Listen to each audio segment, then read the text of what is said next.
This is the experiment for verification of De Morgan's laws. Actually, in 12th you have studied the digital electronics. I mean, part of that. In digital, we have only two states like high and low.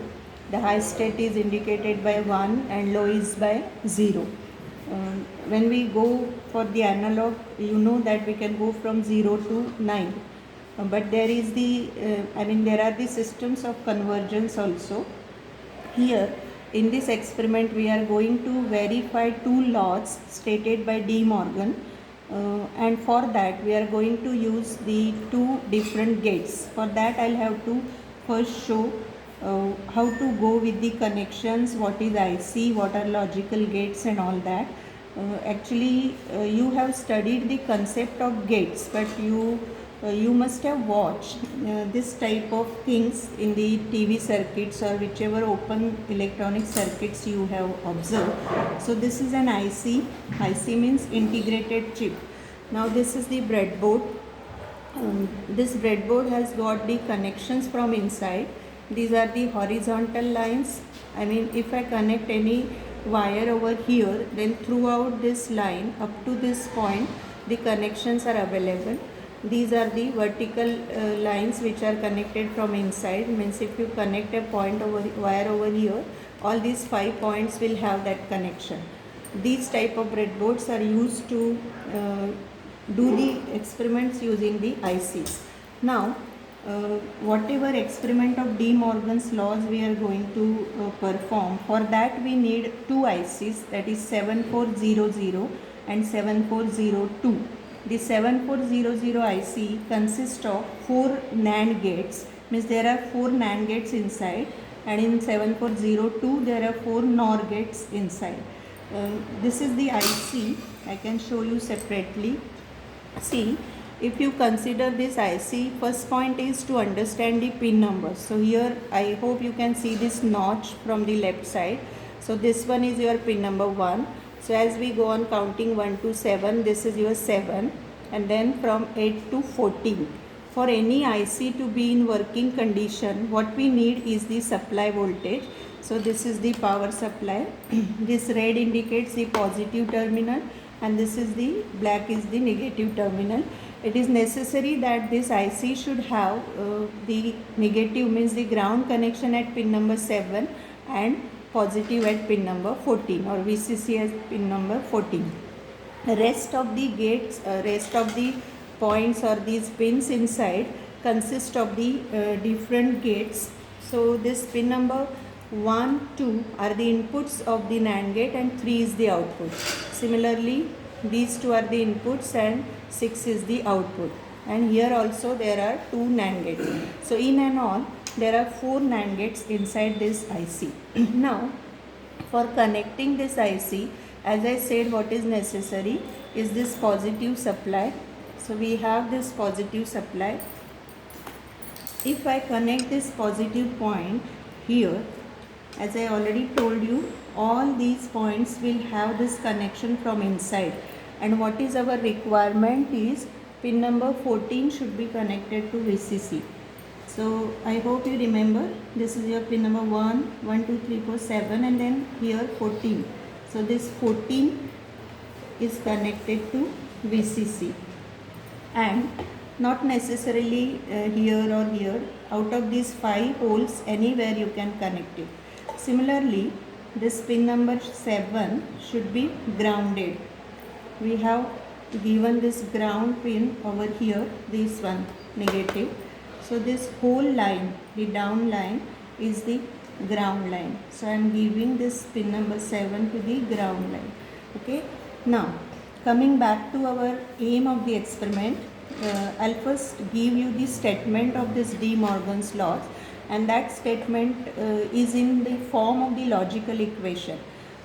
I hope you remember all the logical equations for the gate. Since we are dealing with NAND gate and NOR gate, you just try to remember what is output of a NAND gate. For this, y is equal to a NAND b. It will be written like this.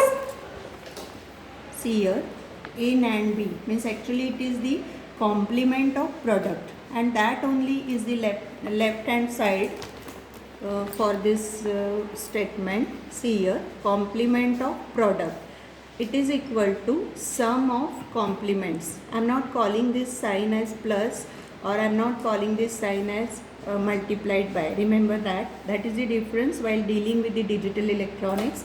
You have to go with the and or type of things. So our left hand side is like complement of product is equal to sum of complements.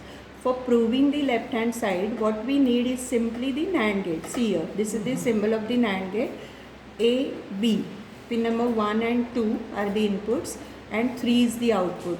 To check the left hand side, what we can do is simply equivalent to check the NAND gate in any 7400 IC.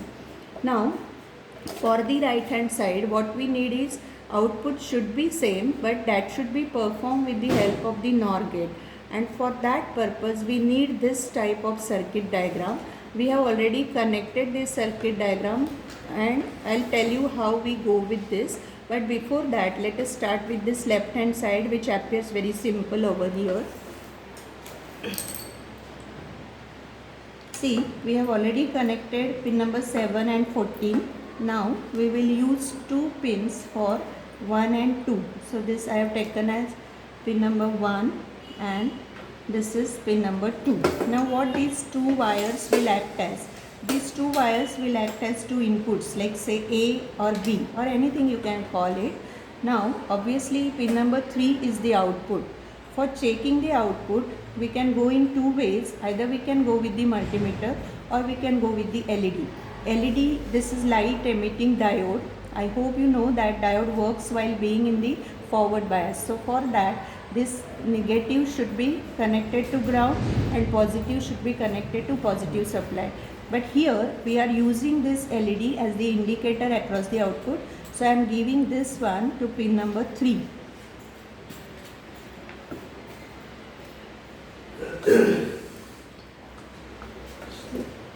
This is given to pin number 3. Now, as far as the left hand side is considered, we should provide all the the possibilities. 4 possibilities are like we can give 0, 0, 0, 1, 1, 0 and 1, 1.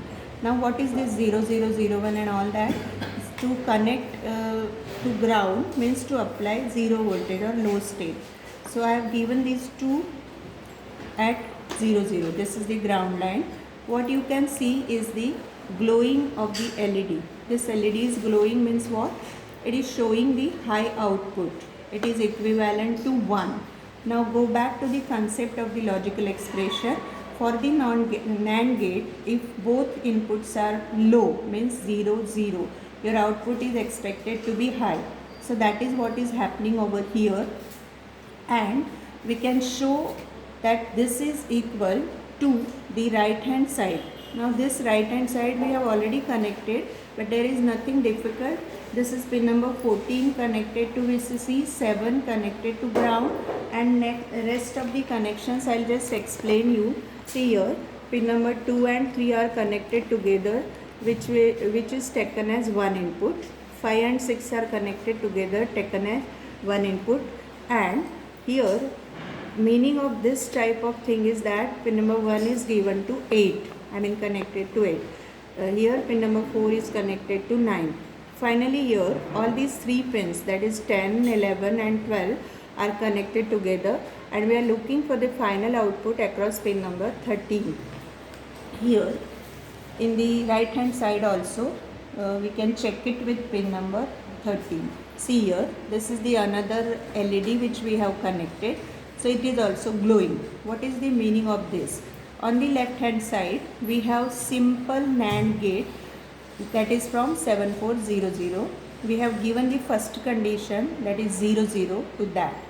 On the right hand side we have connected the circuit as shown in the diagram, and which is possible using what? The NOR gate. Now we can verify this gate. Since both the LEDs are glowing, this is also high, this is also high, so your LHS is equal to RHS. So we can verify this condition or statement for all the four conditions. As I said, what are the four conditions? Like 0 0, this is the 1, then 0 1, here it is 0 1. Similarly we can go with the 0 1 condition for second. In this also both are on. Similarly we can go for 1 0, which also will be same, and only the last one where we will be connecting all the inputs to high, that is 1 1. See, now both the LEDs are off. Both the LEDs are off means what? We are getting the output as 0 here, 0 here. Your LHS is now 0, RHS is 0, both are equal. So we have verified all the four conditions, like for first condition also, second and third also, we have seen that both the LEDs were on, and now for the last condition both are off. So this is how you can say that the LHS is equal to RHS, and your first statement of De Morgan's law is verified. Similarly you can go for the second one. In the second one we can go simply in the contrary manner. Like here we have seen that complement of product is equal to sum of complements. For the next one we can see that complement of sum is equal to product of complements. So it can be verified absolutely in the similar manner. Thank you.